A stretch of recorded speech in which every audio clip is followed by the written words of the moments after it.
დილამშვიდობისა. გუშინ ვიდეოში ცოტა გაღიზიანებული ვიყავი, იმიტომ რომ ვამბობდი, რომ ამიხსენით აკავშირია მეთქი უკრაინის ომსა და საქართველოში არასამართლიან სისტემის დამყარებას შორის.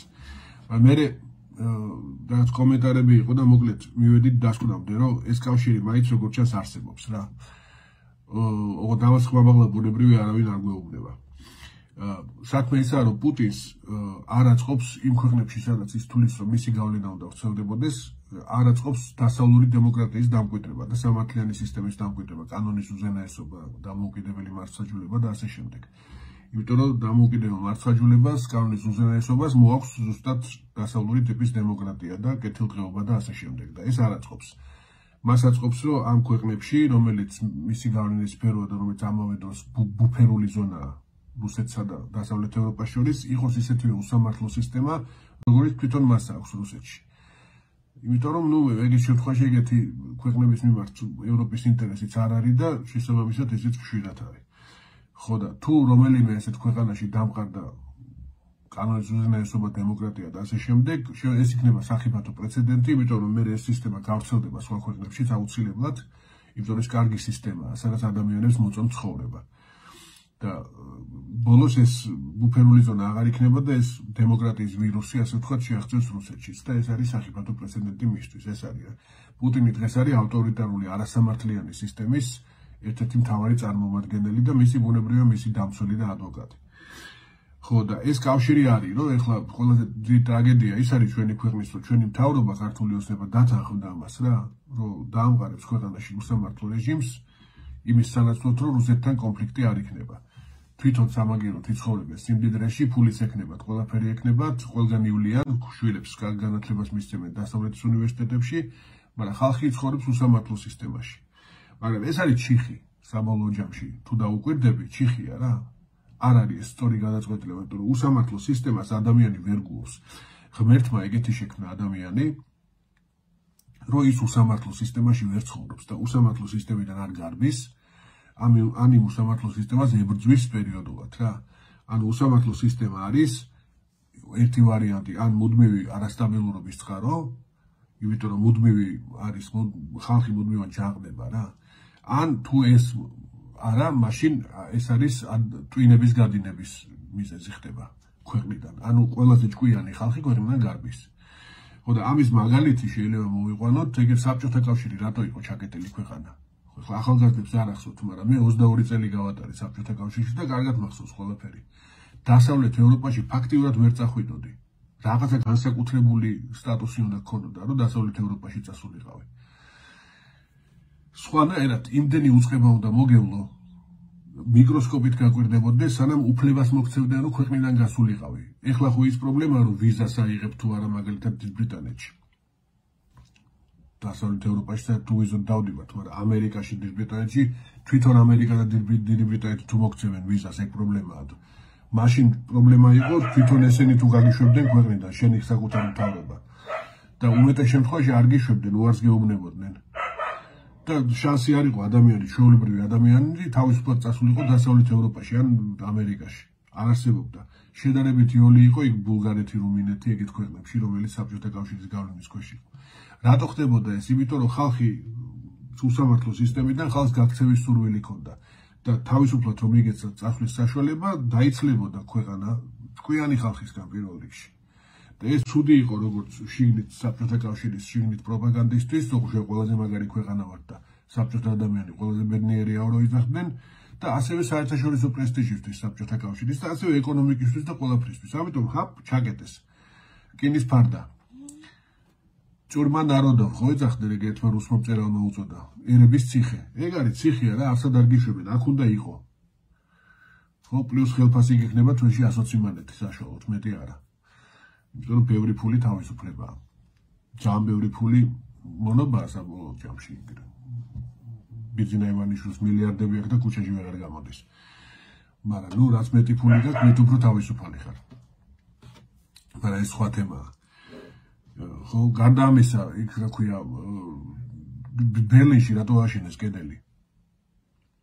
აღმოსავლეთ გერმანიის გარშემო. 1960 წელს ააშენეს ეგ კედელი. ანუ მეორე მსოფლიო ომის დამთავრებიდან 15 წლის განმავლობაში კედელი არ იყო.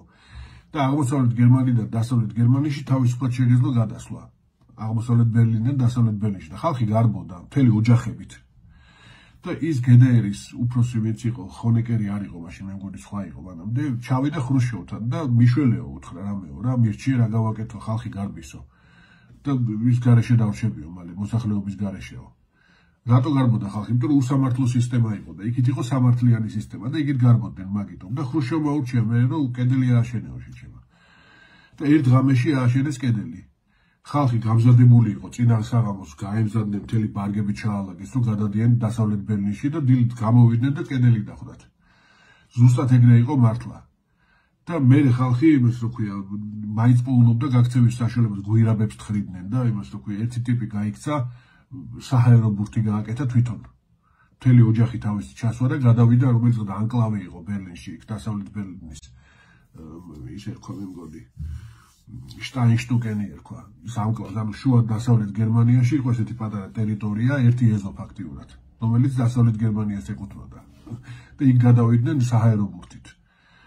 მეორე ტიპი გაიქცა იმეთი, რა ქვია, ძრავიანი მოწყობილობა გააკეთა და ის გაიკეთა, რა ქვია, ჟანგბადის ბალონი და ჩრდილოეთიდან იქ ზღვიდან დროშტოკი თუ რა ქალაქი ჰქონდათ, მაგრამ გაიქცა დანიაში, იქიდან წყალქვეშ.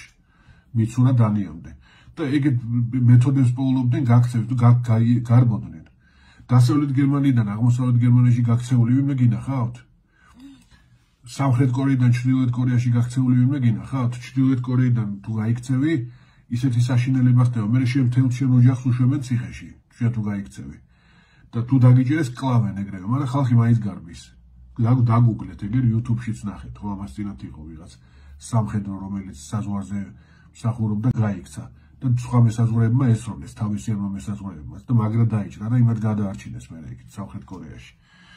სამხრეთ კორეის მხარეს მოახერხა იქით გადარბენა მაინც. ხო და ეგ არის რა, ანუ უსამართლო სისტემას ადამიანი ვერ უძლებს. და ამიტომ ამაზე დათანხმება რომ მოდი მე გავაკეთებ უსამართლო სისტემას, მაგრამ სამაგიეროდ რუსეთთან კონფლიქტი არ მექნება და მშვიდობა მექნება, არ იქნება მშვიდობა. ეს ახალგაზრდები რომ სკანდირებენ, არ იქნება სამართალი, არ იქნება მშვიდობა. ამათ ეს გონიათ მუხარა. გონიათ რომ ჩვენ ვემუქრებით, რომ თუ სამართლს არ დავყავ, ომს დავიწყებ. მუხარა კი არ არის, ეგ არის ცნობილი გამოთქმა 60-იან წლებში გაჩნდა მარტინ ლუთერ კინგის დროს ამერიკაში. No justice, no peace. ეგ არის აქსიომა. თუ არ იქნება სამართალი, მშვიდობაც ვერ იქნება. არ იქნება კი რა, ვერ იქნება მშვიდობა. ეგ არის მთელი ამბავი რა. ხო და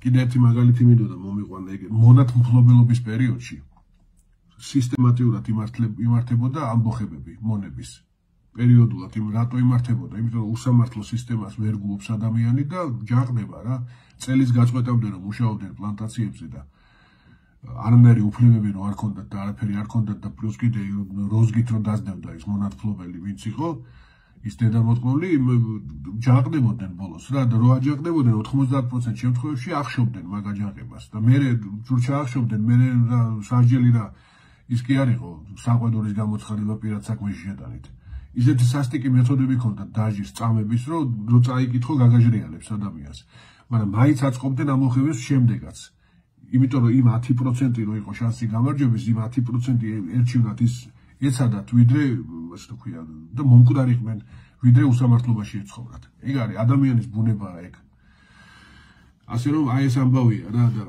ეგრე არ გამოვა ეგ იქნება მუდმივი არეულობის წყარო ან მუდმივი არეულობის წყარო იქნება ან თუ რაღაც სასწაული მოხდა და ეს საბჭოთა კავშირივით მოახერხეს რომ რაღაცა მაშინ რუკინის ფარდა უნდა ჩამოამართლა ჩამოშალო და ჩაკეტო ქვეყანა და ისა თორე ესე რომ უვიზო რეჟიმი გაქვს იმასთან რა ქვია ევროკავშირთან და უსამართლო სისტემას ამყარებ გაგიქცევა მთელი ქვეყანა შეჩება ყველაზე ჭკვიანი ხალხი წავა პირველ რიგში თუ აქ ვერაფერი ვერ მოახერხეთ ო ასე რომ ეს არის ჩიხია ეს არაფრისკენ არ მიდის ერთადერთი გზა რომელიც მიდის თავისუფლებისკენ და სამართლიანი სისტემისკენ და დასავლური ტიპის დემოკრატიისკენ დასავლური ტიპის დემოკრატიიდან გაქცეული ადამიანი რუსულ სისტემაში მე არ მინახავს ჯერ. ნუ 1-2 რამდენიმე გამოკლევებულის გარდა ალბათ. სხვათა შორის ერთი ესეთი ისტორია არის ჩრდილო კორეელები ჩადიან თურმე აგენტები სამხრეთ კორეაში და იქ იტაცებენ ხალხს და გადაყავთ სამხრეთ კორეაში, რომ მე თქვა რომ აი იქიდან გადაყავთ ჩრდილოეთ კორეაში, სამხრეთ კორეიდან გატაცებული ადამიანები. რომ მე თქვა რომ აი იქიდან გამორბიან ჩვენთან რა, ან მოტყუებით გადაყავთ რა, რომ წამოდი მაგარი ცხოვრება გექნება და ვიღაც ერთი ტიპი თურმე რომელსაც პრობლემები ჰქონდა რაღაცა კრედიტები, რაღაცა ისინი ფინანსური ამ სამხრეთ კორეაში ცხოვრობდა და მივიდნენ ამასთან და დაუძმაკასდნენ და დაელაპარაკენ რომ წამოდიო შეჩება იქ მაგარი ცხოვრება გექნებაო, თავრობაში გამუშავებთო, სამთავრობო დაწესებულებაშიო, ხელფასი კაი გექნებაო, ჭამა კაი გექნება, სმა კაი გექნებაო და არანაირი კრედიტები არ გექნება ბანკის არაფერიო და წამოდიო შენი ოჯახი წამოიყვანეს და წამოდიო რა. ხო და ეს დეგენერატიც დაბოლდა რა.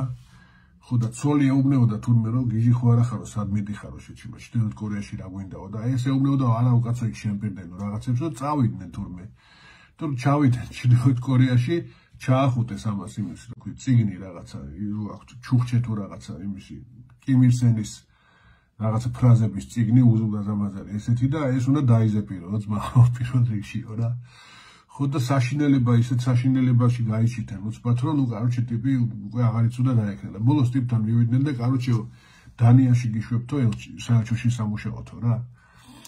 ხო და ამას გაუხარდა რომ ეხლა ოჯახსაც წავიყვან და იქიდან მე მოუტეხაო და ოჯახი აპა ოჯახი მობინდობა ეხლა ოჯახის წაყვანაც არავითარ შემთხვევაში წახვალ დანიაში იმუშავებ და თუ გაიქცევი აქ შენ ოჯახს ციხეში ჩავსვათ. როგორ დამთავრდა ეგ ისტორია ბოლოს აღარ მახსოვს რა, მე მგონი ეს მაინც გაიქცა, თავისი ოჯახი მიატოვა იქ ჩრდილოეთ კორეაში. ხო ნაბოზარმა, მაგრამ გამოქნევებული ხო იყო და პლუს ნაბოზარიც აღმოჩნდა რომ თავისი ოჯახი ეგრე მიატოვა. მაგრამ ამ პრინციპში არა ვარ დარწმუნებული რომ ეგრე დამთავრდა ეს ყველაფერი. მოკლედ ესეთი ამბავია რა, ჩვენ გამარჯვების გარდა სხვა გზა არ აქვს.